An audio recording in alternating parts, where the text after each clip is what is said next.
Welcome to Last Dawn Stories channel. The apocalypse arrives. My husband brings his mistress home to force me into divorce. In my previous life, I defied my parents' objections and married down into my ex-husband's family while pregnant, yet he despised me for bearing a daughter, brought his pregnant mistress home, and humiliated me. When the apocalypse came, he forced me, who had just given birth, to venture out into the blizzard to search for food, during the extreme food shortage.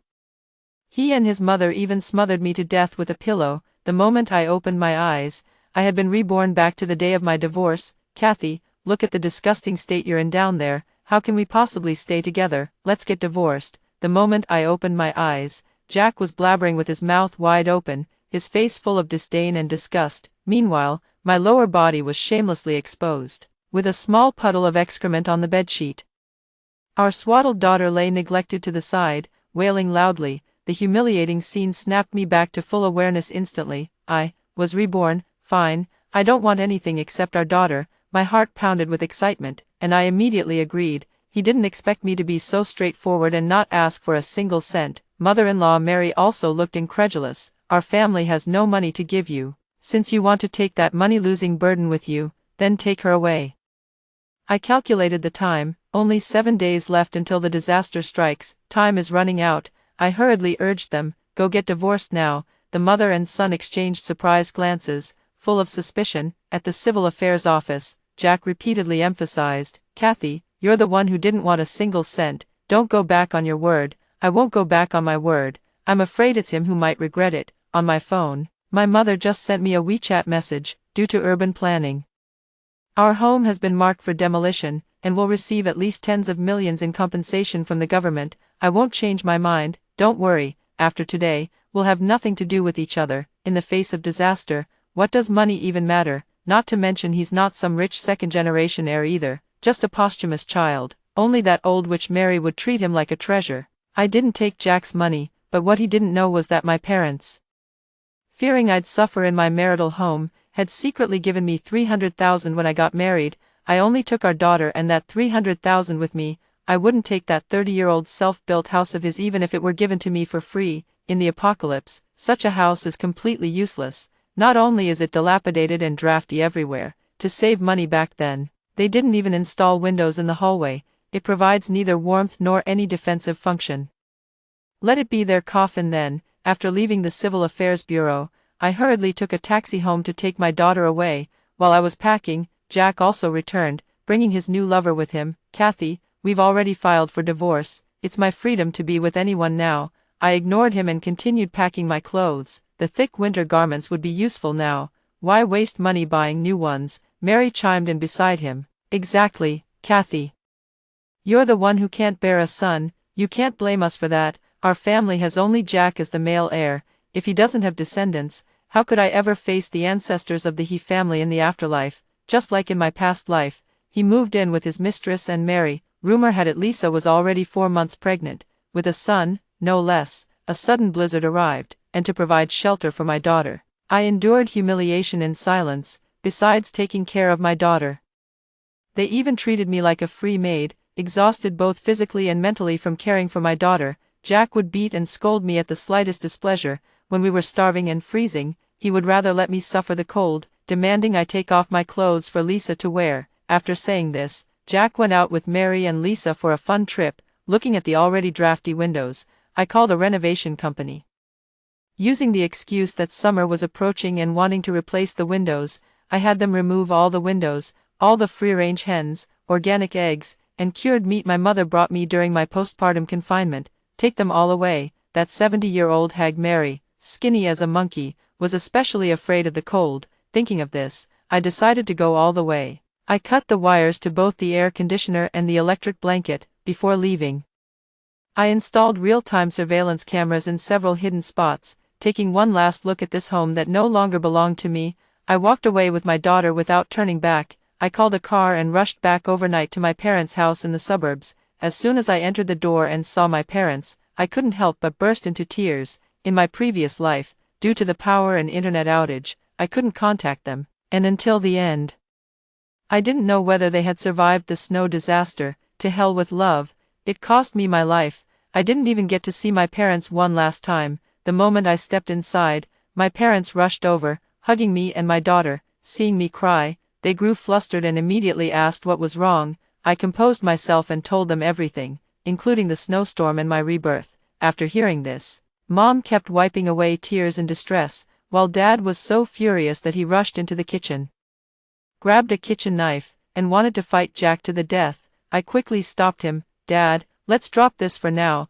The most important thing right now is stockpiling supplies. If we survive this snowstorm, we win. After hearing my words, Dad said, "Daughter, what do you think we should do? Your mom and I will follow your lead." I was somewhat moved, never expecting my parents would believe me unconditionally. Mom, Dad, do you really trust me? Don't you think I might have postpartum depression? My mother held my hand and said, "Whether it's true or not doesn't matter. What matters is that our family can be together." After I got married, my parents felt the old house wasn't spacious enough, so they bought a villa in a suburban development, hoping it would be more convenient for Jack and me to live there. Not only did they prepare a nursery, but they even had a room ready for Mary. Poor my parents.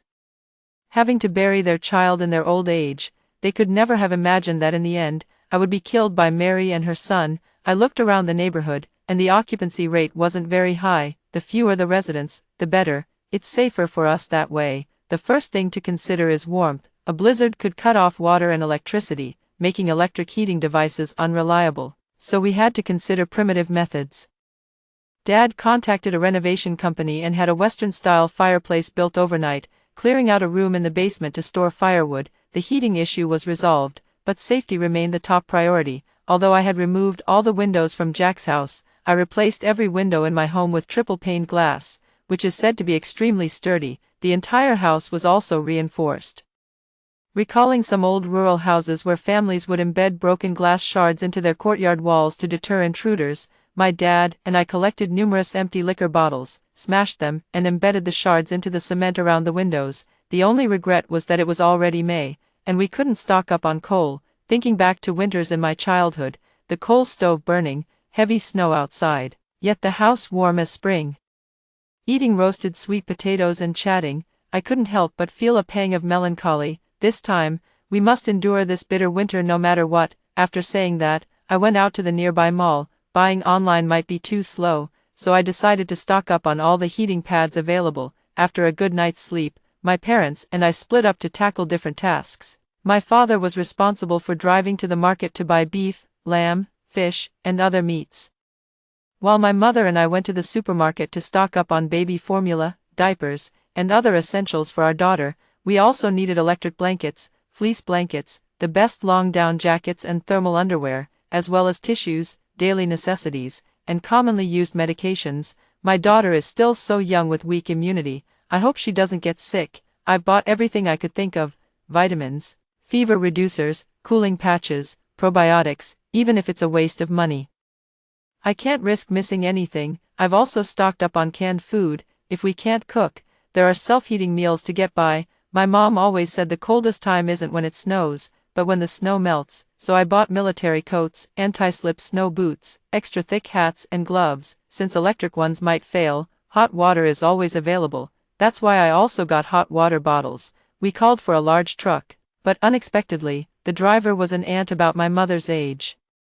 Seeing that there were only 2 of us women, she kindly helped us load the goods and chatted warmly with us along the way. She mentioned that her son was around my age but had passed away in a car accident the year before last, leaving behind a granddaughter under 5. Her daughter-in-law runs a street stall, so she also takes on some odd jobs to help out. She said that after her son's death, her daughter-in-law didn't remarry, so she felt she had to pitch in and not hold them back.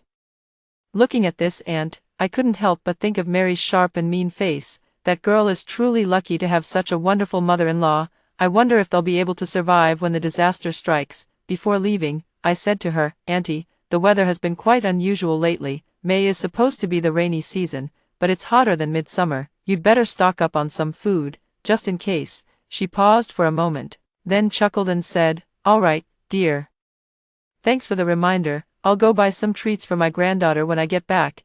There are still more good people in this world, and the wicked will meet their match." I observed that the occupancy rate in this neighborhood is less than 30%, so our actions didn't attract anyone's attention. Only the security guard curiously asked us why we were stockpiling so much food, since summer is coming and it might spoil. I smiled and said, our place is cooler in summer compared to other areas.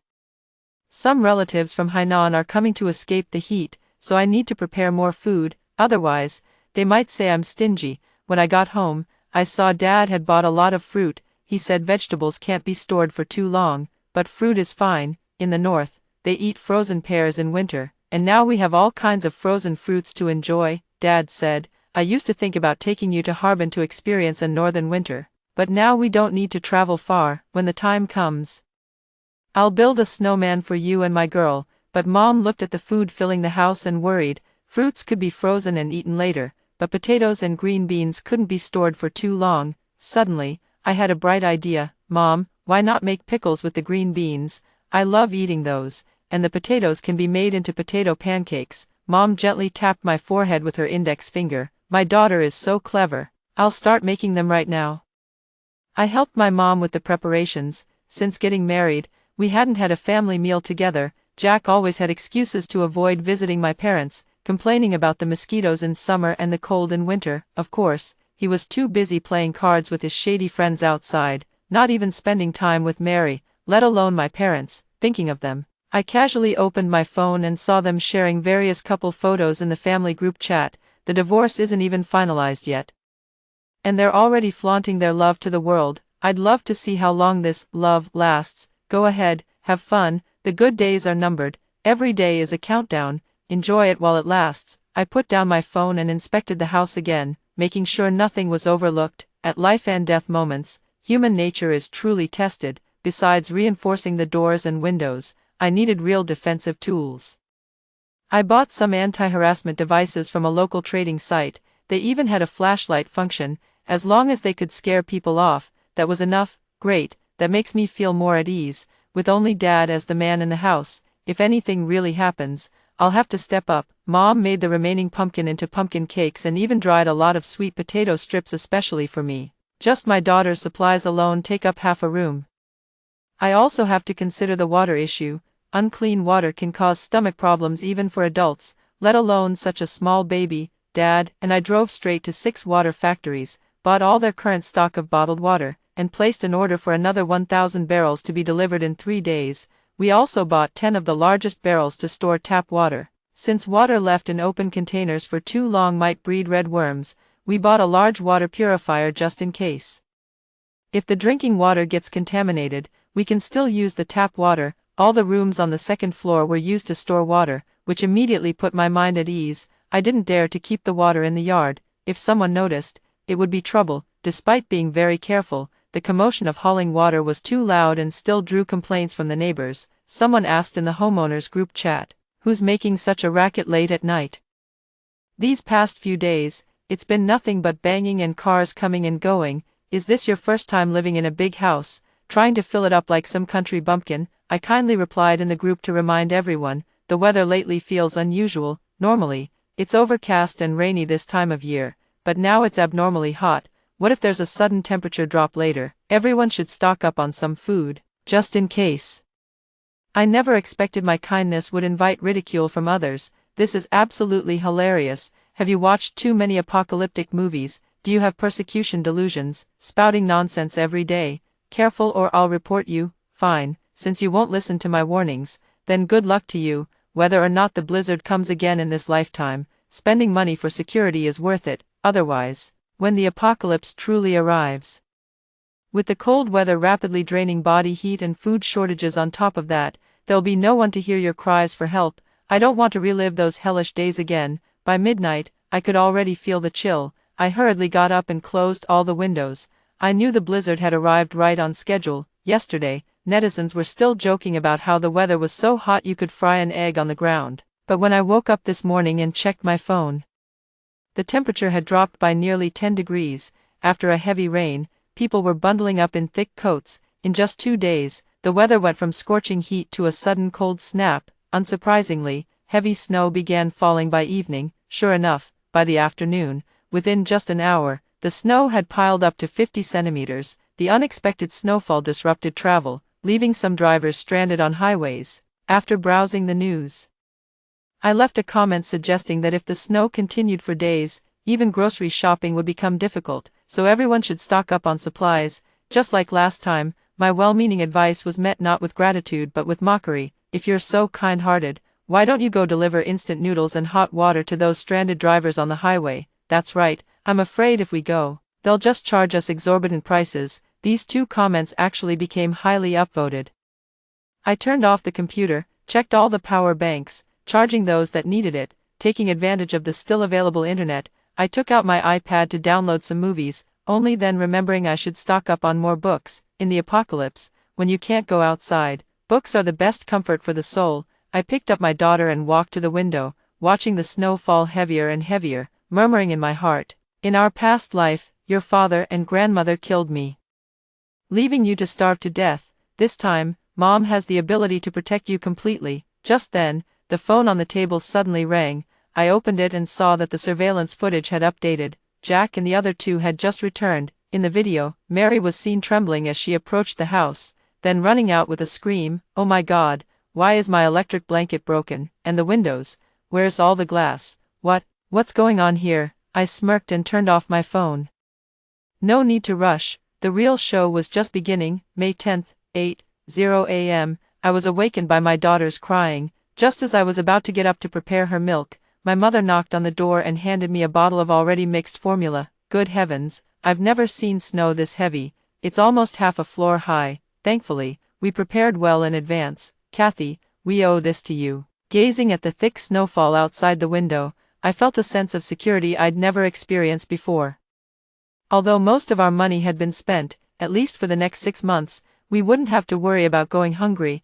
I saw people in the neighborhood group chat starting to complain that they should have stockpiled supplies, but there were still optimists saying the blizzard would be over in a few days. Some even tagged the property management in the chat, demanding they prepare supplies for door-to-door delivery. By 7 p.m., the snow still showed no sign of stopping, only growing heavier.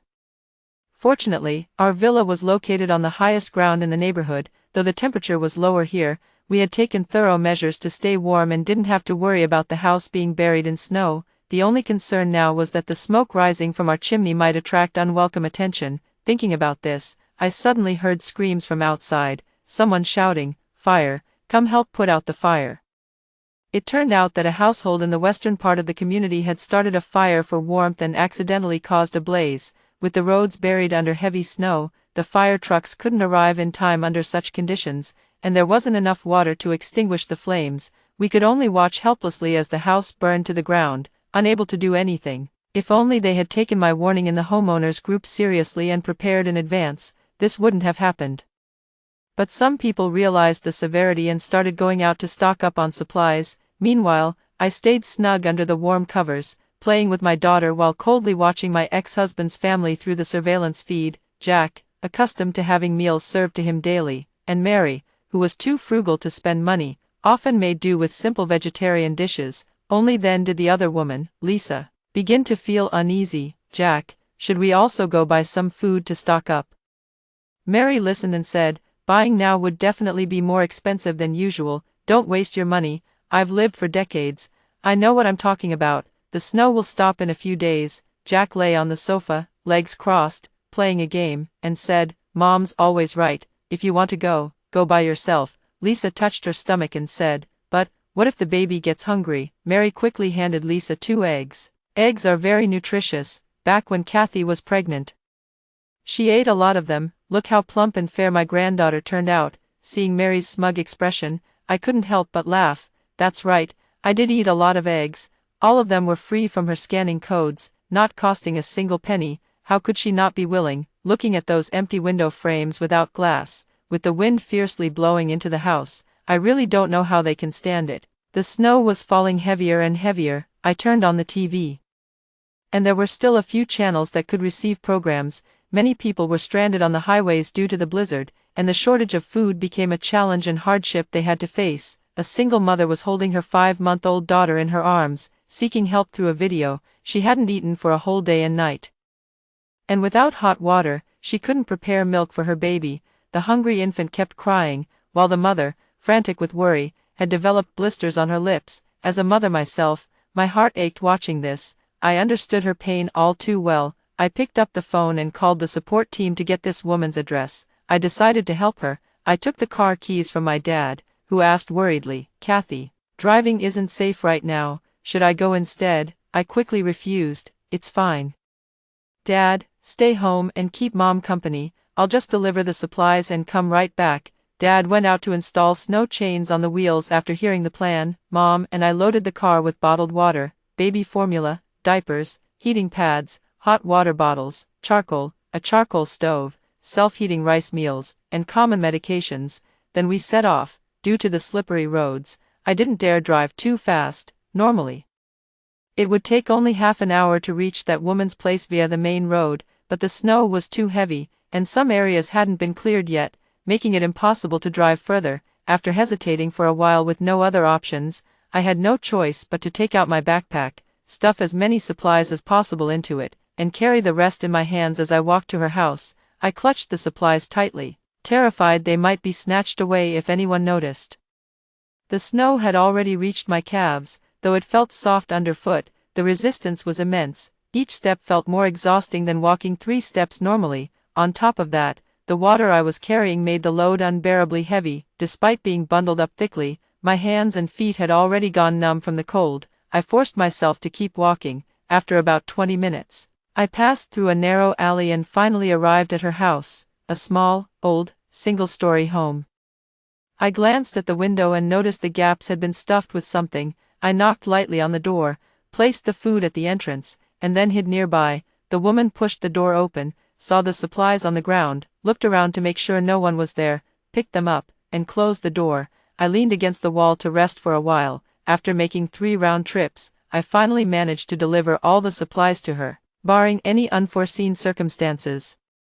It should be enough to sustain her and her daughter for a few months, though I couldn't help more people. She, with her young daughter, simply couldn't venture out to search for food. If I were in her shoes, how desperate and helpless would I feel? Do good people always get good karma? I can't say for sure. In my past life, I devoted myself wholeheartedly to Jack, only to be met with betrayal and humiliation, when he and Mary left my corpse in the snow on that blizzard-filled night.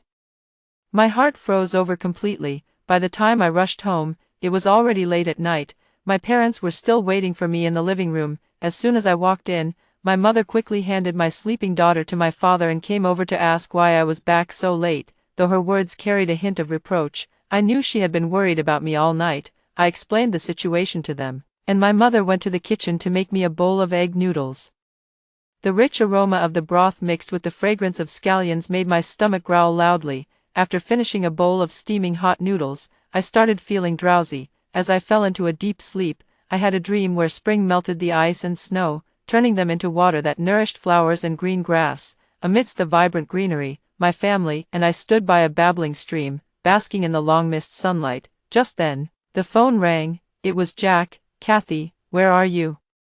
Hurry up and bring me some warm clothes. The windows at home are all broken, and I'm freezing to death."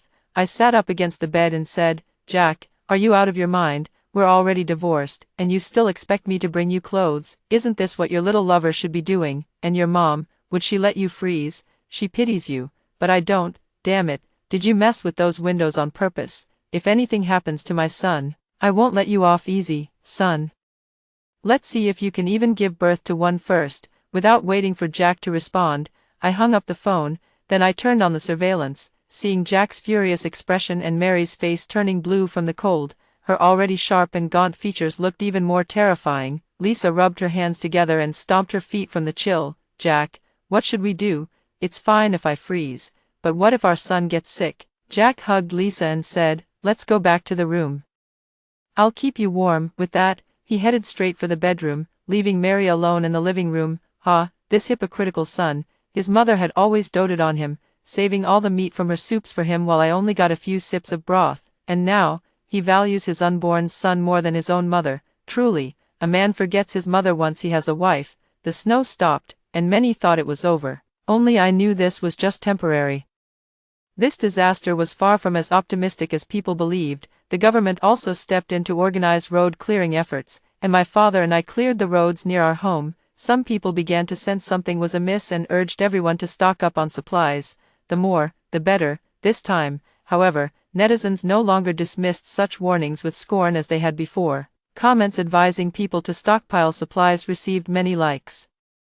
I checked the surveillance feed to see how Jack was doing. He was arguing with Lisa, while Mary huddled on the sofa wrapped in a blanket. Jack, I'm so hungry. What if our baby doesn't develop properly if I don't eat something nutritious? Baby, I can't even take care of myself right now. Go out and find some food for me. The snow is so heavy. What if I fall and hurt the baby? Lisa said while glancing at Mary. Seeing this, Mary quickly snapped, just go when you're told. If my son starves, I'll make you pay. Before Lisa could respond, they heard someone banging on the door. A man outside shouted, got any food? Open up and hand some over. Now, I recognized whose voice that was. The owner of Unit 1604. Rumor had it he'd been locked up for 8 years for robbery and had just been released. Every time I saw him, I'd take a detour. Those dragon and tiger tattoos on his arms made it clear he wasn't someone to mess with, and Jack, who took after his mother, was skinny and small, no match for this guy at all. Sure enough, when he heard the noise outside the door, his face turned pale with fear. While distracting my daughter with a toy, I watched to see how Jack would react. The three of us in the room didn't dare to make a sound. Seeing no response, the man from 1604 eventually gave up. Sigh, just look at how spineless Jack is. I really don't know what I was thinking back then. Falling for a guy who only knows how to act tough at home, I turned off my phone and glanced out the window. The snow was falling harder, piling up in thick layers on the freshly cleared roads. People stayed obediently at home except for going out to buy food. The news also reminded everyone not to go out unless necessary. Supplies were being arranged for delivery. However, supermarkets now had very few items available for purchase, and the wet markets had already stopped operating.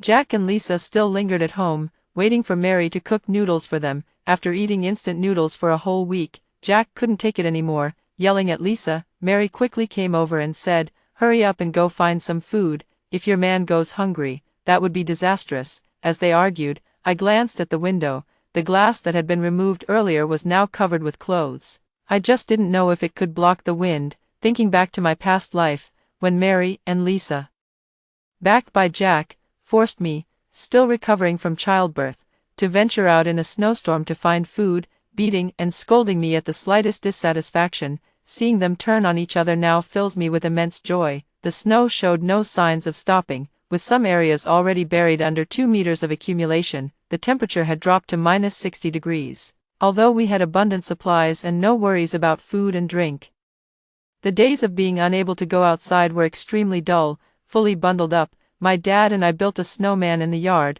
I remembered how every winter when it snowed during my childhood, he would make a snowman for me and take photos as keepsakes. Now I can do the same for my daughter, though she doesn't understand anything. Both Dad and I are extremely excited. Mom was cooking in the kitchen but kept running out to see us, watching Dad and me tumbling on the ground in hilarious poses.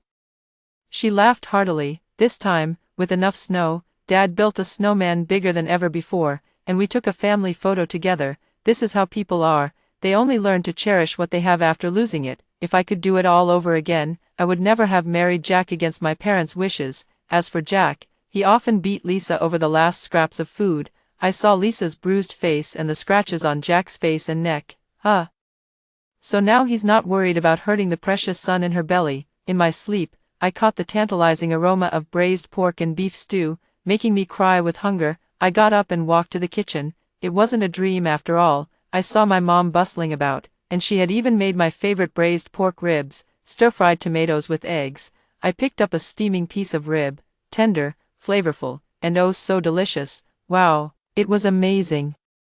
I asked Mom why she had made so many delicious dishes today. The aroma could be smelled from miles away. What if it attracted bad people? You don't think just because 30 days have passed, your postpartum confinement is over. Back in my hometown, women must rest for at least 60 days, a woman's health. If you don't recover properly during confinement, you'll be left with lifelong ailments. Dad glanced at his daughter. Yes, we love our girl, but we love you even more. You're the apple of your mom's and my eye. I could no longer hold back, tears streaming down my face as I recalled all the hardships I'd endured at Jack's place, making my parents worry so much. My hatred for Jack grew deeper. I took a photo of the food on the table and posted it on my social media, setting it to be visible only to family members, but forgot to block Jack. Soon after, I received a voice message from Jack. Kathy, where are you? still able to eat so well. Who made the braised pork for you? Bring it to me right now. I ignored him and continued enjoying the feast with my parents. He made a video call. Kathy, where the hell are you? Why do you still have such lavish food? I told you to bring it to me.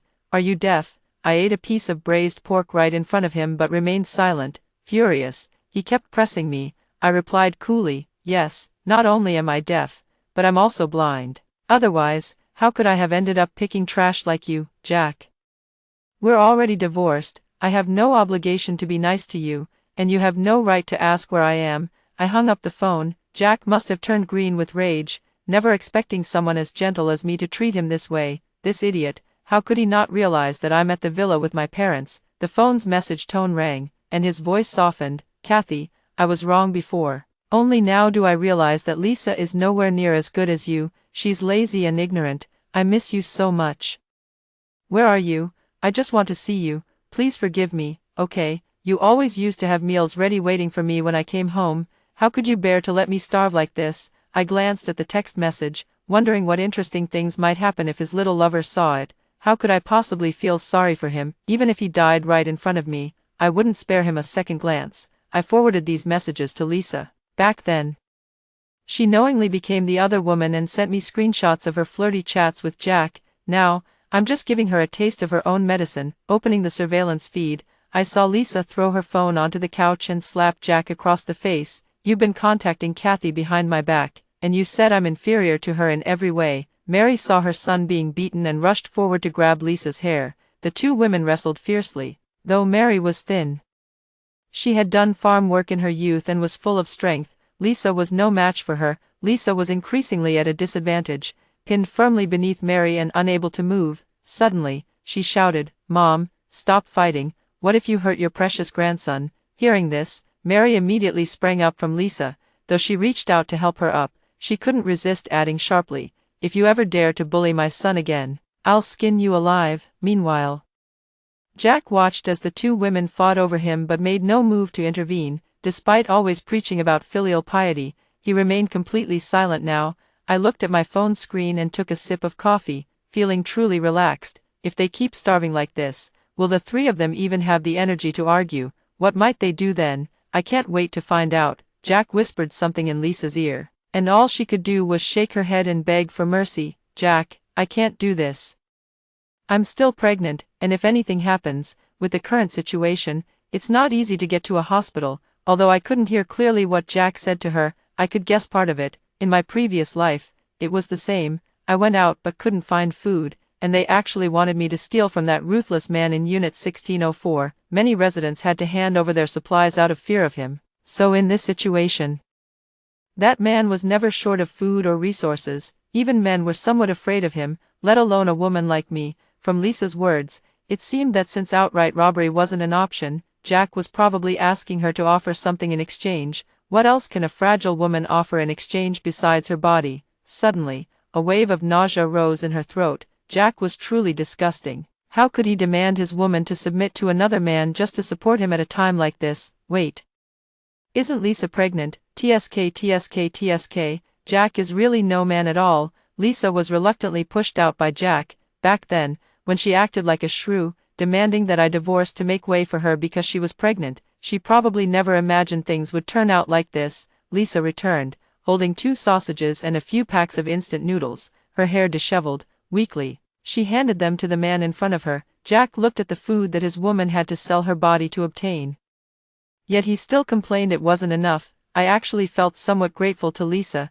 Thanks to her, I saw Jack's true colors even more clearly. If it weren't for her, wouldn't I be the one suffering these hardships? I can't remember how many days this snow has been falling. There was no sign of stopping, and the temperature outside was approaching -70 degrees. We had no choice but to keep adding firewood, as warmth could only be felt by standing right in front of the fireplace. Our daughter, bundled up in too many layers, grew restless and started fussing. My parents and I could only keep boiling water and use hot water bottles to stay warm. Unexpectedly, the power went out, the internet was down too, and the water supply had long since stopped.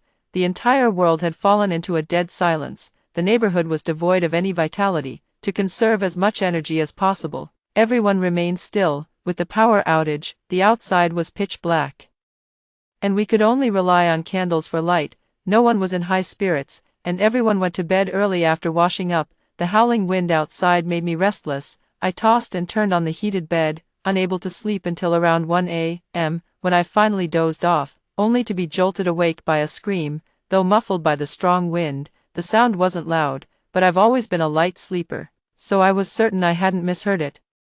I gently shook my father awake and told my mother to take our daughter into the room, lock the door, and stay inside. In the darkness, I saw two figures emerging from the basement. My father and I grabbed the electric batons from under our pillows. Though the intruders hadn't yet reacted, the pain from the electric shock sent them fleeing in panic. I recognized one of the voices. It was the security guard. He had asked me about the supplies I was moving before. He must have been starving and came to take some food. I comforted my mother and daughter while my father went downstairs to check. It turned out the basement door had been left unlocked yesterday, giving them a chance to sneak in. They accidentally cut their hands on the broken glass near the window. It was just a false alarm, but none of us dared to sleep again. At dawn, my father and I went outside to check. Other areas remained undamaged, and the bloodstains had been covered by the heavy snow.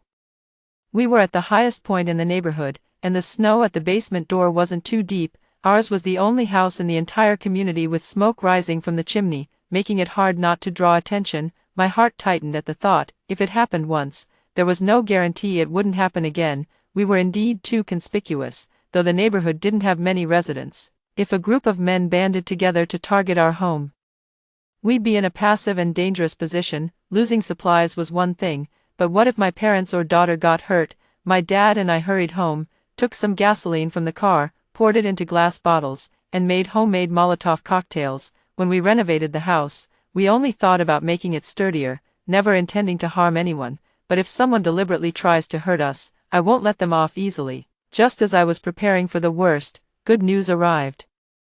Electricity was being supplied for a few hours each day, and I saw something drifting down from the sky in all directions. I went outside to pick it up and saw that it was a government leaflet advising us to stay safe and actively help ourselves, with supplies to be airdropped gradually. I turned on my fully charged phone and saw that there was a bit of network signal. I opened the surveillance app, clicked on the storage function, and checked how Jack was enduring his miserable days. This time, Jack and Mary were together, hitting and cursing at Lisa. I saw Jack kick Lisa hard in the stomach, saying, "You filthy woman, you actually lied about being pregnant to trick me. Did you really think I divorced you just to marry you? I only did it for, my son is gone." What? Hearing this, I couldn't help but burst into laughter. This mother and son were so desperate for a child that they had been fooled by a woman for so long. Lisa lay on the ground, continuously begging for mercy. But the mother and son only intensified their beating. From initial pleas to lying motionless on the floor, Mary finally stopped. Jack sat down on the ground, panting heavily, his hands resting on his knees. It wasn't until his breathing steadied that he viciously returned to his room. To be honest, watching this scene, I didn't feel the slightest bit of sympathy for Lisa. Just as despicable as she had been when she used her pregnancy to force me into a divorce, she was now equally pitiful. It was all her own doing. Later, Lisa woke up. I saw her face, covered in blood. She struggled to get up from the ground, brushed off the dust, and went to the bedroom closet to take out a small bag. She put all the remaining food on the table into it. Was she actually planning to leave? But how could I possibly let her go? I video called Jack. He answered drowsily. "Jack, how have you been lately? Your little lover must be treating you well, huh? Got enough food to eat?" Upon hearing about the food, he instinctively glanced at the table, then immediately jumped up and ran to the living room, but Lisa was nowhere to be seen. Mom, get up, that bitch Lisa took all our food." Mary came out of the room, and the two of them ran down the hallway while looking downstairs. Lisa had just reached the first floor. Jack grabbed her by the hair and dragged her back into the house. His bloodshot eyes were filled with murderous intent as he punched Lisa's head repeatedly. After a few screams, Lisa stopped reacting, but Jack still wasn't satisfied. Despite Mary pulling at him and trying to stop him, he remained unmoved. He rushed to the kitchen, grabbed a pair of scissors, and cut off all of Lisa's blood-soaked hair. "You filthy whore. Stealing my food, you love beauty, don't you? I'll cut off all your hair. Let's see how you'll show your face outside now." I never would have imagined that Jack, usually so weak, could have such a cruel side. Lisa was beaten to death by him. In the face of survival, a human life could be worth so little. just for a few packs of instant noodles. Looking at all this before me, I suddenly felt fortunate to have seen Jack's true colors. This man I once planned to spend my life with turned out to be so violent and selfish. Didn't he treat me the same way before? At our wedding, he made solemn vows, promising to protect me for a lifetime, yet in the end, he betrayed our love. I wonder if he felt even a shred of remorse when he and Mary suffocated me with a pillow. In this life, Lisa merely died in my place. But my heart had already died in the previous lifetime, when my parents saw my reddened eyes. They immediately asked what had happened. Wiping away my tears, I told them about the incident. My father said, "When we opposed your relationship back then, it wasn't about looking down on his poverty or coveting wealth. It's just that Jack truly isn't someone worth entrusting your life to. We were afraid you'd get hurt. Your mother sometimes can't sleep at night because she's so worried about you," sighing constantly. Hearing this made me even sadder. I never imagined that marrying Jack without hesitation would cause my parents so much distress. It wasn't Lisa who ruined our relationship. Even without Lisa, there would have been someone else. The root of the problem lies in Jack's poor character and lack of upbringing. Spoiled by Mary, he became selfish and self-centered, caring only about himself. I went back to my room and tore up all the photos of Jack and me together. Did he look just as ferocious when he was killing me? It felt like revenge, but it brought me no joy at all. Does Lisa deserve to die? I can't give a definitive answer, but she made one wrong move and lost her life for it. It's truly not worth it. Unfortunately, there's no medicine for regret in this world. In the evening, Mom prepared a table full of delicious dishes, saying we should celebrate my rebirth. Thanks to the heavens' mercy, I ultimately escaped disaster. At this moment, I feel incredibly happy. It turns out nothing in this world is more important than being together as a family. I can't remember how long it's been snowing. The internet comes and goes, and sometimes I can't bear to check the news. The death toll keeps rising. Ground transportation is completely paralyzed, and supplies can only be airdropped, but it's just a drop in the bucket. Most people can't even get one full meal a day. We try to conserve as much as possible, staying in bed most of the time, covered with several thick quilts to avoid freezing. I don't know when this disaster will end. Jack sent me a photo. He was holding some kind of meat. I saw Mary lying motionless on the ground, a knife in her hand, her legs covered in blood. I zoomed in, puzzled, and noticed a spot on her thigh where the bone was faintly visible. My stomach churned violently, and I couldn't help but vomit, amid the disgust. I also felt somewhat moved. How heartbreaking is a parent's love, under such circumstances.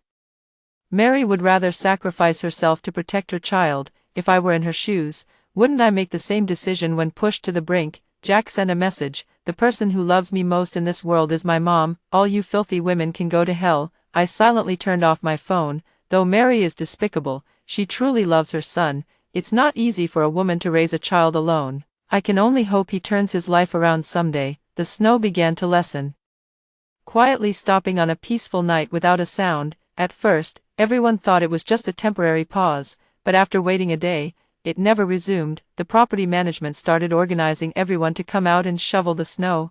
I stood under the sunlight, greedily soaking it in. People all had the illusion of having narrowly escaped disaster. This nightmare was almost over. People began to help themselves, and the government was also making great efforts in disaster relief.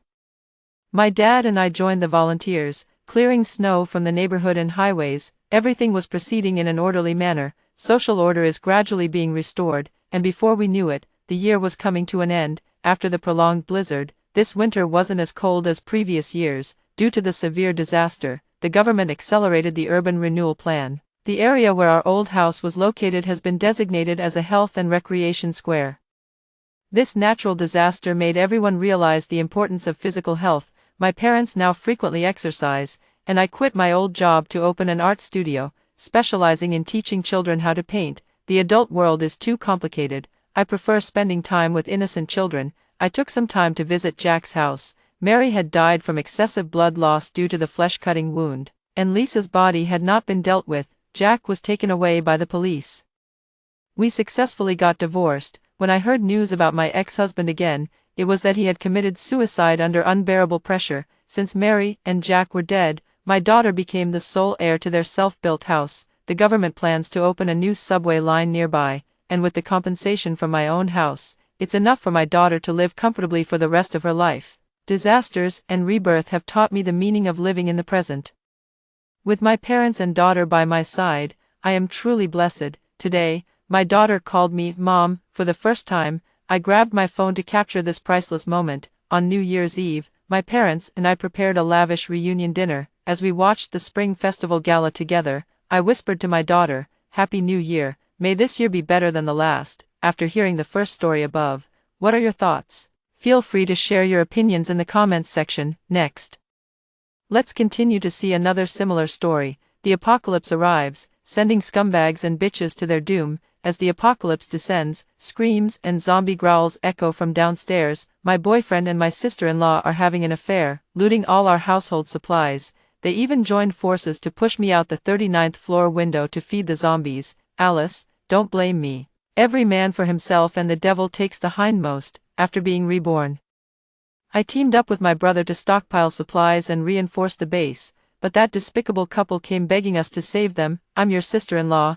he's your boyfriend. How could you just stand by and watch me die?" Watching them get torn apart by zombies, I smiled. Every man for himself, or heaven and earth will destroy you. Alice, don't blame me. He who does not live for himself shall be destroyed by heaven and earth. My body suddenly felt weightless, completely drained of strength. I watched clearly as my boyfriend and sister-in-law pushed me off the 39th floor with their own hands. I fell straight into the mouths of the grotesque, fanged zombies below. 4 or 5 zombies were tearing at my body simultaneously. I woke up from the nightmare. I hadn't fallen off a building, nor were there any zombies. Yet the areas where I'd been torn in the dreams still ached faintly. I hurriedly stood up. Knocking over the water glass on the table, picked up my phone, Wi-Fi signal full bars, glanced down at the date, June 15th. This is it, 1 month before the apocalypse. My hands were shaking uncontrollably as I checked the number over and over again, afraid it might just be another one of my dreams. It's true, I've actually been reborn. My body trembled, and my phone slipped from my hands several times. I dialed that all too familiar number, beep. After a prolonged tone, I held my breath, afraid that what would respond to me was a cold, electronic female voice. From the other end came noisy shouts and cheers. "Hey, bro." Hearing that familiar voice, my nose tingled with emotion. I couldn't hold back the tears any longer. The voice over there seemed to drift between near and far. Before long, silence fell over that side. Then, my brother William's voice came through clearly. "Alice, tell me the truth. Did that Sam guy bully you?" I sniffled. "No, bro. I just kinda miss you."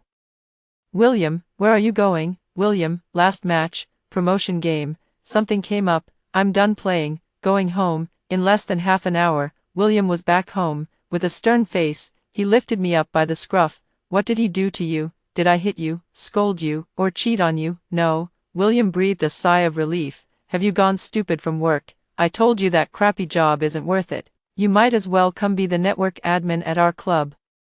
William collapsed onto my bed and casually unwrapped one of the cheese sticks from my bedside. "Bro, Sherry and Sam killed me." William sat up. "What nonsense are you talking about? Sherry is your sister-in-law." "I'm not talking nonsense. 1 month from now, the apocalypse will begin, and zombies will slaughter humans en masse. Sherry let Sam into the house, took all our remaining food, and pushed me off the building." William wanted to laugh, but seeing my unusually serious expression, he swallowed his smile. "Seriously, are you under too much work pressure lately? Don't even mention the apocalypse. It sounds absurd. Sherry and that brat Sam, they're not even remotely connected." Sherry changed her name. Her original name was Sherry Smith. She was the adopted daughter of the Smith family, Sam's sister. 5 years ago, she had a falling out with the Smiths and cut off all contact. The reason? The Smith parents discovered the illicit relationship between the siblings. William spat out the stick of his cheese snack. "Bro, isn't Chandler from your club a computer expert? You could just ask him to check and find out if this is true or false." After a long silence, William made a phone call. He knew very well that unless it was something serious, I wouldn't have called him bro several times. About half an hour later, the call was returned. "William, I've sent you everything I found." After reviewing all the materials, William's face darkened frighteningly. He stood up and scrutinized me carefully from head to toe. "How dare they do this to you, brother? The most important thing right now isn't this, it's how to survive the apocalypse. Brother, stay alive. Staying alive is what matters most." William let out a heavy sigh. Ding dong, ding dong. 2 notification sounds chimed simultaneously. "Sam, I'm working overtime at the company tonight, so I won't be coming home to sleep, sweetie. Leo mentioned there's a dinner gathering tonight. Not sure if we'll drink, so I'm letting you know in advance that I might not reply to messages promptly. William and I exchanged glances, and he gave a wry smile, a fist slammed onto the table. Fuck, spending my money to cheat right under my nose, thinking you can fool me like an idiot, huh? I grabbed his arm. Bro, didn't you say before that all the club's money is with Sherry? I'm not that stupid either. The club's money is in another account of mine. I've transferred all my personal earnings to her, the money from streaming, tournaments, and sponsorships, all of it. Bro, we need to figure out a way to get the money back without making her suspicious. I really want to see how long this perfect sibling duo can survive in this post-apocalyptic world without money or food. Got it, I'll tell her right away. I gave him a skeptical look. Bro, you're not going soft on me, are you? William pressed his hand against my head. In your eyes. Is your brother just some lovesick fool who can't tell right from wrong? His eyes gleamed with a bloodthirsty light. If they dare lay a finger on the people closest to me, they'll pay an equally painful price. The most urgent thing now is to hoard supplies like crazy. Home is not safe. The zombies' attack power is too high. The heavy iron gate that seems sturdy can be easily torn open by them with just a light pull. After the apocalypse arrived, the zombies swept through every household like locusts crossing the land. The entire world has become a living hell. Because my home is on the 39th floor, it was taken over a bit later. If I hadn't been pushed off by that despicable couple, I would most likely have died from the zombies' gaping jaws. I sat down and carefully listed out the supplies I would need. William rushed back to the club. He swiftly disbanded the club, giving everyone a substantial severance package. He also intentionally or unintentionally reminded them to stock up on supplies and stay safe. The team members were baffled. William said he had lost too much money running the club and even borrowed from loan sharks. Now, with the interest compounding, the debt had reached a terrifying amount, and he couldn't repay it, so he planned to flee abroad to escape the debt. To avoid implicating everyone, the decision was made to disband. He also showed everyone the equity transfer agreement, proving that he had sold the club. After all, in times like the apocalypse, human nature is the most unpredictable thing. At such a life and death moment, we truly have no time to spare for others. William asked me to finish up the errands and move into the club to live with him today. I went to the company and requested a long annual leave. I said I planned to go home to get married and prepare for pregnancy. The HR gave me a regretful look, probably thinking my decision to give up a promising career for marriage and children was foolish. By the time I come back after having my baby, there will definitely be no place left for me in the company. I also think it's very stupid. The house we live in now was bought outright by my brother. He dropped out of school very early. Because he had some talent in gaming, he was recruited by a certain club to become a professional player and compete in tournaments. Later, due to the baby lock rule, he couldn't play for another 2 years. Esports is a career that heavily relies on youth. Later, during the transfer period, he went independent and started his own club. I also organized gaming squads and participated in competitions, making a few good brothers along the way. So all my expenses before graduation were covered by William. I checked the balance in my card. It was around 100,000. If I hadn't started dating Sam, I should be able to save more. He's 2 years younger than me, and he was still in school when I started working. Most of the daily expenses were also covered by me. I expressionlessly stopped the family card I had opened for him. The first thing to consider is the energy issue. William told me their club has sufficient energy reserves. I wasn't entirely reassured, so the first thing I did upon arriving at the club was to inventory the energy supplies in the warehouse. He pushed open the door and carefully explained to me what was inside the warehouse. The club makes a living by playing esports, so their biggest fear is power outages or internet disruptions. When they were looking for a base, they chose a remote location that was close to a fiber optic hub. The club is covered with solar panels, and the warehouse has dozens of generators and countless large-capacity batteries. In one corner of the warehouse, everything is neatly stacked. Old Fish explained that those are inverters and voltage boosters. The current flowing from any battery is direct current, DC. These two things are needed to convert this DC into the current that household appliances can use, and they also serve as a precaution. I'm quite satisfied with this.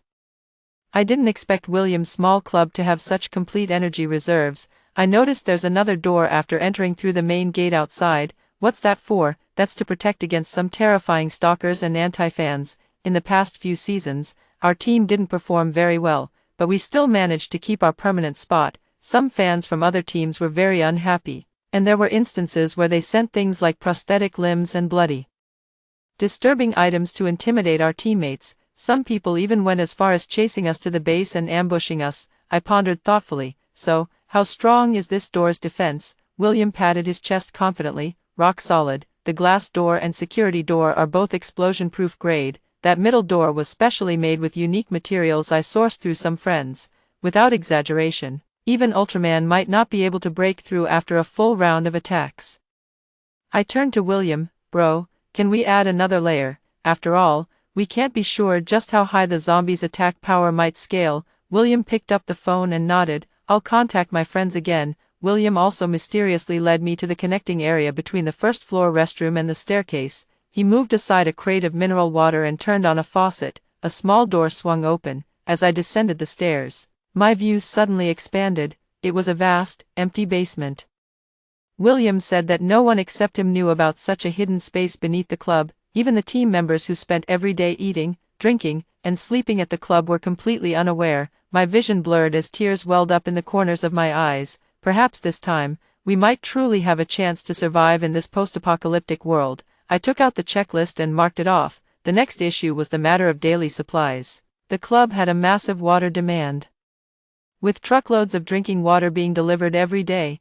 I had William notify the water delivery company to increase the supplies several times over. No one ever complains about having too much of the source of life. The club had already stocked up plenty of food. Most of them were night owls, and staying up late to play games or place orders made them prone to hunger. It's too far from the city center here. Not many food deliveries can reach this place. I checked the supplies.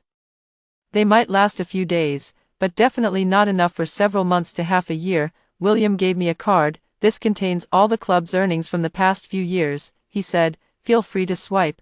William drove me to the wholesale market, where staples like rice, flour, and oil were essential items. I visited every wholesale grain store, ordering 100 pounds from each and providing a fake address at every stop. We could just drive to pick up the supplies and bring them back to the base later. We pretended to be a brother and sister pair planning to open a chain of restaurants, purchasing boxes upon boxes of vegetables and fruits at every stall. Potatoes, winter melons, radishes, and other long-lasting produce were bought in bulk without hesitation, as the club's basement had ample storage space for perishable fruits and vegetables. We bought no more than 20 boxes of each type, and nearby spice shops were completely cleared out by us. We only bought a portion of fresh meat, partly because it was difficult to store and the club's refrigerators weren't sufficient. Second, if not eaten in time, the foul stench emitted by rotting meat would actually hasten our demise. Zombies have an extremely acute sense of smell. We prepared more cured and smoked meats, which can be preserved for a long time without spoiling. Additionally, due to the high salt content during preparation, they are more filling than fresh meat. Seeing William and me shopping without hesitation, like money was no object, the bosses at the wholesale market looked at us as if we were the god of wealth. They proactively offered discounts and even mentioned home delivery, hinting at building a good relationship for long-term business. I played along with a knowing smile. No problem, if you can guarantee quality and quantity. My restaurant will only source from you in the future, even if it's a bit farther away. William, watching me sweet-talk every boss so skillfully, quietly gave me a thumbs up. The money flowed like water throughout the trip. The remaining task was to figure out how to transport these things back to the club without drawing too much attention. William said he had a solution. He somehow got his hands on a large truck and fully equipped himself with a headscarf, sunglasses, and work clothes. Even after living with him for over 20 years, I might not necessarily recognize him. He went out to transport these items, while I started online shopping for other essential goods. First, some instant food products, instant noodles, self-heating hot pots, self-heating rice, along with large quantities of nuts and canned meats, items that can be stored for a long time. I ordered at least 100 boxes of each, using different fake addresses. We can just have William drive to pick them up later. I died shortly after the apocalypse began, so I couldn't determine how long it would last, but I still had some daily necessities. Therefore, consumables like tissues, wet wipes, sanitary pads, hand warmers, and air fresheners were stocked in quantities of at least 500. Planning for the long haul, medicines were also essential. I added all the useful medications I could think of for common symptoms to the shopping cart. There are limits to buying too much medicine online. I was planning to wait for my brother to come back and raid a few nearby pharmacies. In the apocalypse, besides being wary of zombies, you also need to watch out for people worse than pigs and dogs. After all, people will do anything to survive. I also bought some stun batons, iron rods, pepper spray, and other similar items. I checked the list item by item to fill in the gaps. And William came back through the door. "Don't turn on the light." I stopped him. "Starting today, let's minimize turning on the lights. Since we've decided to sell the club, we might as well go all out with the act, bro. Remember to coordinate with the water and electricity suppliers too, so we don't give ourselves away." William nodded and took out a large bag of items from his hands. "I bought these double-layer blackout curtains and privacy films. I'll go put them up later. I had that special material door sent to another address before. I'll go pick it up in a couple of days and install it myself. Here are also some door stoppers and heavy-duty chains, anything to buy us some time. There are also some pinhole cameras. The club originally had a few, but I thought they might not be enough, so I bought some more." I was somewhat surprised. I never expected William, who usually seems so carefree, to be so thoughtful. Our parents passed away early, and William has been both father and mother to me, raising me all these years. My voice choked up a little. "Bro, you've worked hard." He ruffled my hair roughly. "What are you talking about, silly girl? I'm your brother." Buzz, buzz, the empty club echoed with the successive ringing of phone calls. I answered Sam's call. "Baby, why did you suddenly stop the family card without even discussing it with me?" His voice sounded panicked, with a hint of blame and anger. I put the call on speaker, and William let out a few cold laughs. "Baby, where are you? I went to the company to find you, and they said you took leave to get married." "What marriage? You didn't even tell me." "Yeah, I'm getting married, but not to you, Sam. We're done." There was a long silence on the other end of the line before Sam's voice rose several octaves. "Alice, what do you mean by that?" "Exactly what I said. From now on, you go your way and I'll go mine. You and your dear sister Sherry can live happily ever after."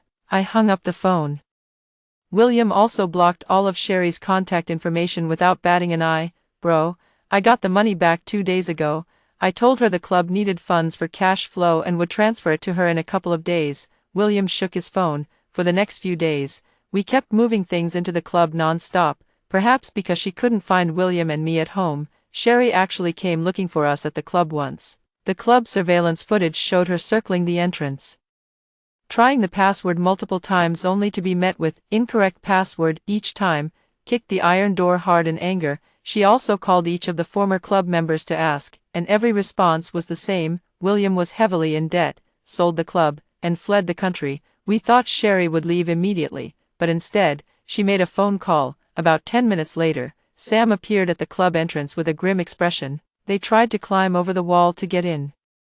The club's wall was 2 to 3 meters high, covered with sharp glass shards and iron spikes, impossible for an ordinary person to scale. They made several attempts but failed each time. In the end, Sam put his arm around a reluctant Sherry and left. I looked at William with a half-smile. "Your wife ran off with someone," William snorted coldly, "and your boyfriend ran off with someone too. To kill 1,000 enemies at the cost of 800 of your own, unfortunately." One day when I was planning to move some important things from home to the club, someone suddenly jumped out from behind and covered my mouth, dragged me into the stairwell. I clawed and bit, kicking him away with all my strength.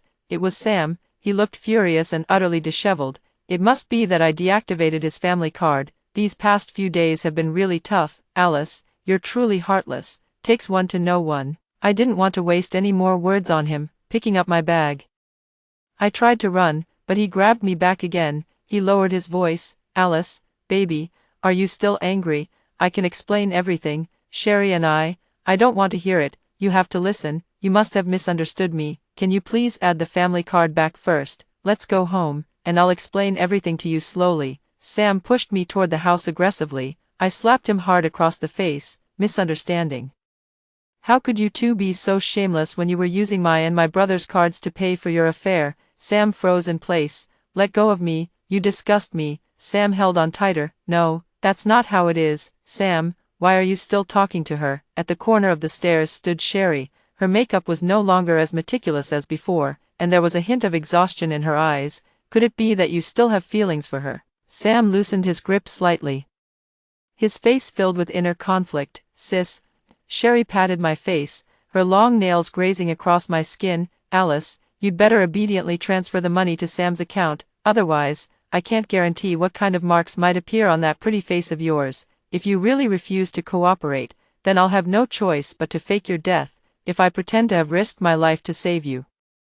Your brother, being such a sentimental and righteous person, will likely forgive me as long as I act remorseful and shed a few tears. There shouldn't be any issues. My eyes burned with fury. Sherry, you're despicable and shameless, Sherry sneered. Isn't it you who ruined the wonderful life the four of us had? Why did you have to tell Sam after finding out? Weren't we all living peacefully and happily before? I trembled with rage.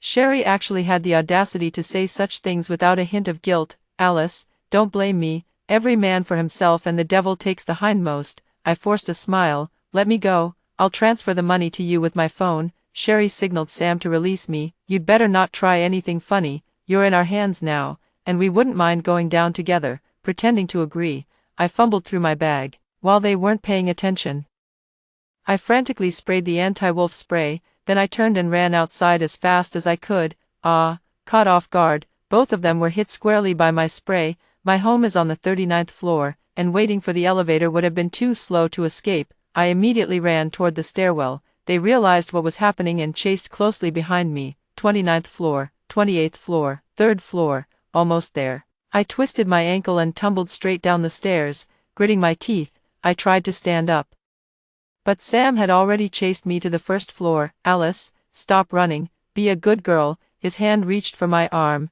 then he was knocked to the ground with a single punch. Bro, Sherry, who followed closely behind, was also stunned. Sam, I finally get to see you, let me explain. William's face darkened, completely ignoring Sherry. He punched Sam repeatedly. Sam, Sherry screamed, trying to stop William. He was violently shoved away by William. Get out.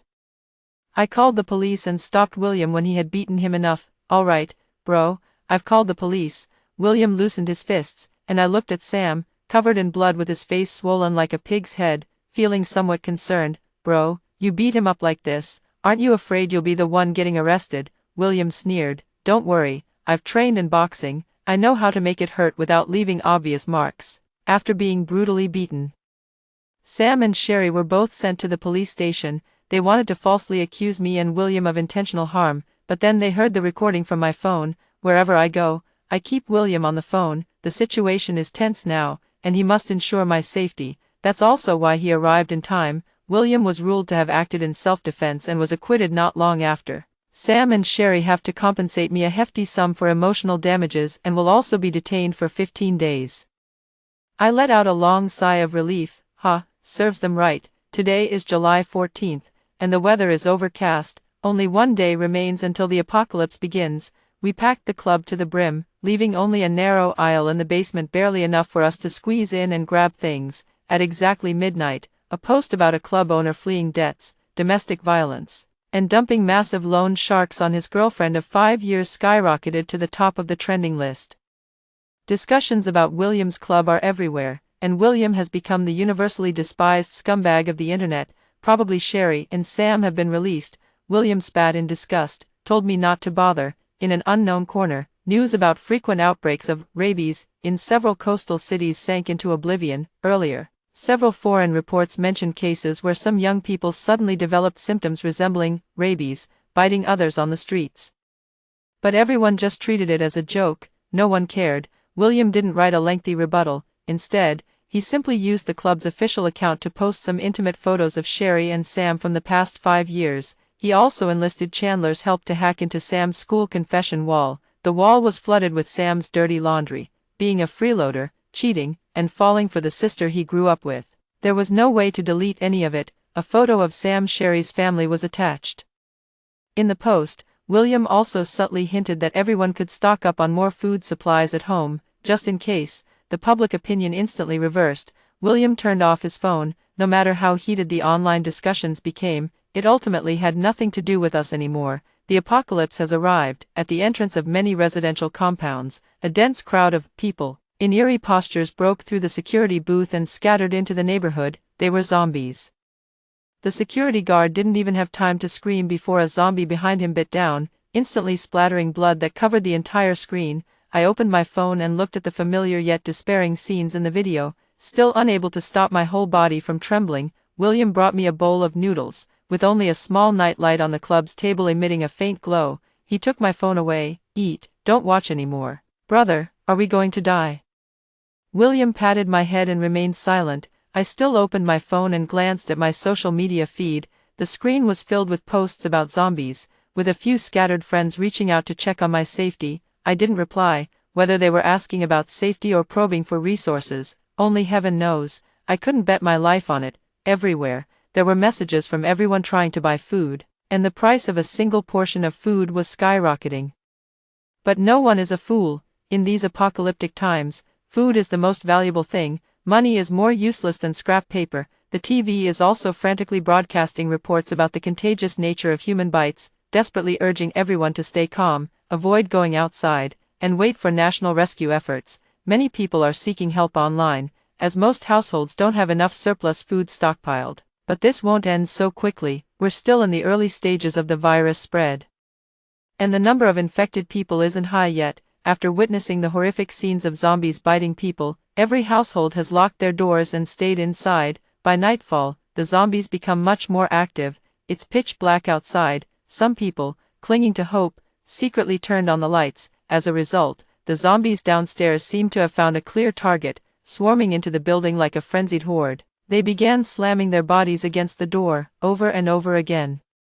The security doors in this neighborhood are as fragile as cardboard in the eyes of zombies. With a few swift strikes, they broke through the door, and the building echoed with blood-curdling screams, only to fall silent within minutes. Soon after came the eerie sound of gnawing and chewing. Now everyone understood the zombies' attraction to light. The entire city grew dim and quiet. My heart grew increasingly uneasy. This was exactly how it happened in my previous life. The city center, densely populated, fell with terrifying speed. Gradually, everyone realized they had to flee to sparsely populated areas. This instead drew the zombies to the outskirts of the city, which had previously been largely unaffected. William's club was located far from the city center. This place used to be a graveyard. Neither William nor I dared to sleep, afraid that some unexpected situation might arise. In the end, it was William who forced me to go to sleep, saying we could take turns keeping watch after I got some rest. This way, we could conserve our energy and stamina. It's only been a few days since the apocalypse began, and human nature hasn't yet been completely driven to desperation. The truly difficult days are still ahead. Sherry's words, "Every man for himself, or heaven and earth will destroy him," kept echoing in my mind. A week after the zombies arrived, the internet signal became very poor. The data kept spinning endlessly before finally turning into a blank white screen. William and I have been surviving on instant food these past few days, with the entire club tightly sealed off by the curtains we put up earlier. Some scattered zombies have been lured to this area by panicked people fleeing in all directions. The club surveillance shows a few zombies wandering aimlessly at the entrance. 2 zombies even tried to break through the club's iron gate by throwing themselves against it. The outermost iron gate of the club was an ordinary one, easily broken through by them. Before they could excitedly rush in, the second iron gate mercilessly blocked their way. I watched in terror as they relentlessly and mindlessly slammed against the door again and again. The hinges of the door clanged violently with each impact, as if the zombie horde would overrun this place any second. They tirelessly repeated the impact motion, day after day. Finally, after 3 days, those stubborn zombies tilted their mechanical heads slightly and sniffed carefully at the inside of the door, as if realizing that this door wasn't so easy to open, nor was there anything inside worth their full effort to blast it open. They staggered away. My palms were drenched in sweat. But before I could even catch my breath, the surveillance showed a pickup truck pulling up at the club's entrance. Several menacing figures stepped out of the vehicle, led by a bald-headed man. He had 3 distinct scars on his face and dragged 2 people out of the truck. Both William and I were stunned. It was Sherry and Sam. The bald man viciously kicked Sam and grabbed Sherry by the hair. "You damn bitch. Is this the so-called safe haven you promised?" Sherry's lips were still bleeding, her face filled with terror. "Bob, trust me, this used to be a huge gaming club. There must be plenty of supplies inside. If you don't believe me, just look at that door. It's so heavily guarded. They're probably hiding in there." My heart was pounding in my throat. I didn't know if Sherry was making a wild guess to save her life or if she actually had inside information, but she happened to be right by sheer luck. The man named Bob slapped Sherry hard twice. "Believe you. You fucking told me you were single, and then you sneak around with this pretty boy behind my back." Bob pulled a gun from his waist and pressed it against Sam's head. Both Sherry and Sam trembled in fear. Turns out, without my brother as her cash cow, Sherry latched onto some local troublemaker. "Hey, third wheel, go pry that door open." A shifty-eyed guy from Bob's crew walked up to the door and started fiddling with the keypad lock. "Whoa, kid actually pissed himself." Bob and the crowd behind him burst into laughter. "How dare you be so bold when sleeping with your sister?" The gun pressed harder against his temple. "I suddenly thought of something fun." Bob smirked maliciously and handed the gun to Sam, who was collapsed on the ground. "Only one of you can live. Kill her or kill yourself. You choose." Sam took the gun with trembling hands. Sherry gave him a sorrowful look. "Sam," Bob kicked him. "Hurry up and choose." Sam let out a painful scream, followed by a gunshot that echoed through the sky. Sherry's eyes stared at him fiercely, wide open in death. Sam knelt before Bob. I killed someone. I killed her. Now can you let me go? I beg you, please." My heart was filled with mixed emotions. How could I have fallen for such a terrible person? Bang! Another familiar gunshot rang out. Sam coughed up mouthfuls of blood, collapsed to the ground, and didn't move again. Bob stepped on his head and spat. "Even worse than a damn animal, Bob. This door won't open." Bob kicked Sam's corpse aside and came to inspect the second door of the club. "Fuck, get your guns out. Damn it, I don't believe we can't blast open this fucking door with all these bullets." Gunshots rang out incessantly, one after another. The material of that door was indeed special. No amount of brute force could break it open, but we couldn't guarantee it would remain intact under such heavy fire. Damn it, these guys are insane. Instead of using all those bullets on the zombies, they're just blasting away at a damn door. William couldn't help but curse. Both William and I jumped up from the couch, each holding a stun gun as we stood by the door. I swallowed hard instinctively. They had guns, and we couldn't be sure what would happen if they really broke in. Can we survive? The last gunshot came to a stop. The second door of the club was blasted open with a crack. The group took chainsaws and axes from the car and began frantically hacking along the crack. The second door was completely broken through. "It's broken, it's broken." Just as the group was eagerly rushing in, the third door I had William add blocked their path. Behind the door stood William and me, already drenched in sweat and cold perspiration. "Damn it, there's another door. What the hell kind of game club is this?" They began counting their remaining bullets as the roaring chainsaw sound drew closer.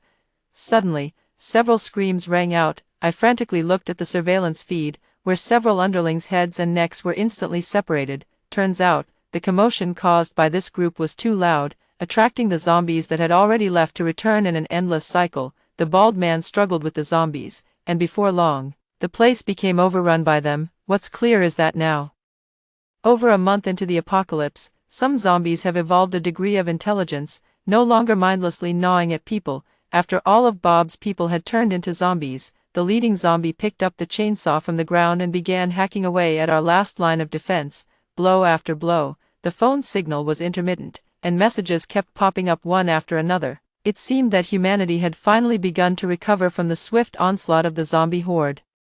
As more and more rescue messages began to emerge, countless green dots appeared on the mobile map, marking the continuously emerging safe bases. William and I clutched our phones in despair. But so what? Surrounded by zombies already, could we even hold out until the rescue team arrived? William and I both looked extremely grim. "Bro, let's hide in the basement." William hesitated slightly. "The basement has thin air. If we seal the entrance completely, there won't be any air circulation at all. We wouldn't last more than 5 days down there. Back then, if we didn't get bitten to death by zombies, we'd have suffocated to death. Still better than dying in a zombie's mouth." I quickly went to the bathroom to grab several wet towels and had William help me wipe down every spot we'd been in. I also brought out the air freshener I'd bought earlier and sprayed every corner thoroughly. I messed up everything in the living room. After finishing all this, William pulled me to twist open that faucet. We crawled inside. With a click sound, this small door completely cut us off from the outside world. "Bro," my voice trembled slightly, unable to imagine how much longer this door could hold. William also looked grave, patting my hand. He didn't know how to comfort me either. "Alice, if life becomes truly unbearable, an early death might not be so bad. You could reunite with Mom and Dad sooner that way. Thankfully, in this life, I've been by your side all along.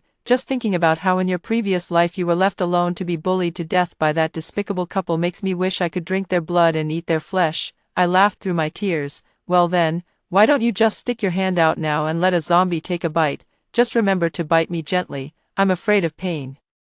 The door behind us was on the verge of collapse. That being said, who can truly not fear death? William and I exchanged silent glances. We were hiding in the basement on the third day. A loud noise came from outside, and my heart skipped a beat. Most likely, those zombies had broken in. The excited roars of the zombies echoed throughout the club. The sound is very close now. They use their brute bodies to charge recklessly, not even sparing the walls. I don't know when they'll discover this basement. The air in the basement is getting thinner, and I can clearly feel myself struggling more and more to breathe.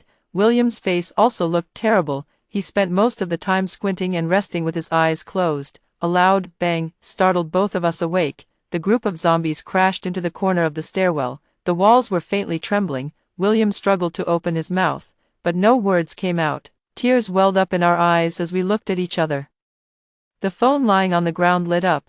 It was an urgent message from the top leadership. Our researchers are working hard to develop a vaccine against this virus. Please hold on a little longer. If there are any survivors left, please do your best to protect yourselves. Hold on a little longer. We will surely persevere until victory. The basement door had already been cracked from the relentless pounding. Both of us closed our eyes. Bang, bang, bang. A violent explosion seemed to come from somewhere farther away from us. The banging on the door grew fainter until it stopped completely. At first, there were still some rustling sounds outside, but eventually, everything fell into silence. I opened my eyes, cough, struggled to crawl to William's side. He was having difficulty breathing. Bro, wake up, those zombies seem to have left. My voice was also hoarse beyond recognition. William is already showing obvious signs of oxygen deprivation. I gritted my teeth and decided to take a gamble. At worst, I'd just get bitten by zombies a couple of times, then I'd turn into a zombie too, growling and biting people. I inched my way to the door and mustered all my strength to pull it open. The air, thick with the stench of blood and decay, rushed in eagerly. I breathed in greedily. No matter what, I had survived. William, lying on the ground, gradually regained a healthy complexion. I tentatively crawled out through that entrance. The horde of zombies seemed to have been drawn away by the earlier commotion. I carefully pushed the door they had forced open back into place, then slumped against it, exhausted, holding my legs. I cried my heart out, filled with the relief of having survived a disaster. Not daring to make too much noise, I found some self-heating rice meals, heated them up, and brought them into the basement. William slowly regained consciousness. We exchanged a glance, and he understood. We survived. Relying on the supplies and power sources we had prepared earlier, we managed to scrape by in the club's basement for 3 months. The phone signal gradually returned, bar by bar. Outside, there was even the sound of a broadcast announcing good news. The highest authorities have joined forces with their counterparts in other countries to eradicate the zombies, and post-disaster reconstruction efforts are slowly underway. All of this has given the surviving people great hope for survival. I calculated that it has been exactly 10 months since the apocalypse began. William hasn't had a haircut or shaved in who knows how long. The messy long hair was even worse than a mop. About another month passed, and the phone signal had completely recovered. It might also be related to the club being backed by a fiber optic center. We could clearly see the zombies' encirclement situation through our phones. But this process isn't as simple as we imagined. Over 10 months. Far too many have been infected and turned into zombies. Amidst the constant infections and battles with humans, some zombies have even evolved a certain level of intelligence, facing encirclement and pursuit. Some zombies have even learned counter-surveillance skills. They learn to divide into several mobile units, evading encirclement while occasionally attacking some of our secure bases. Some zombies even pick up clothing from fallen victims to wear, disguising themselves as humans. In many videos, we've also seen them dressed in military uniforms, police attire, and various types of armed forces clothing. The high command and base encirclement operations are advancing with great difficulty. We couldn't help but silently hold on to a faint hope in our hearts. May the goddess of victory tilt the scales in our favor, until one day, a piece of news dominated every webpage. The zombie vaccine has been successfully developed. We've won. Please hold on a little longer. This catastrophe for humanity and the Earth is finally coming to an end. Shortly after the news broke, one plane after another took off continuously from the secure base. the areas they flew over were showered with the vaccine solution. Zombies that were drenched or came into contact with the solution first became sluggish in movement, then collapsed to the ground. Finally, it lay completely still, transforming into a pool of dark, murky water. The vaccination campaign lasted a full month. And by the end, only a handful of zombies remained alive. They didn't move an inch for hours, their final fate being to collapse to the ground and dissolve into stagnant water. The highest authorities arranged another round of extermination. The People's Army searched everywhere, over and over again, meticulously. They killed zombies without hesitation when found, and rescued survivors when encountered. William and I were rescued by the military, the day we stepped out of the club. The weather was fine, we haven't seen the clear blue sky for a whole year. It was a spring when grass grew and orioles flew. Humanity has once again triumphed over destiny. The apocalypse is over. Long live humanity. That's all the story. What do you think of this story? Share with me in the comments section.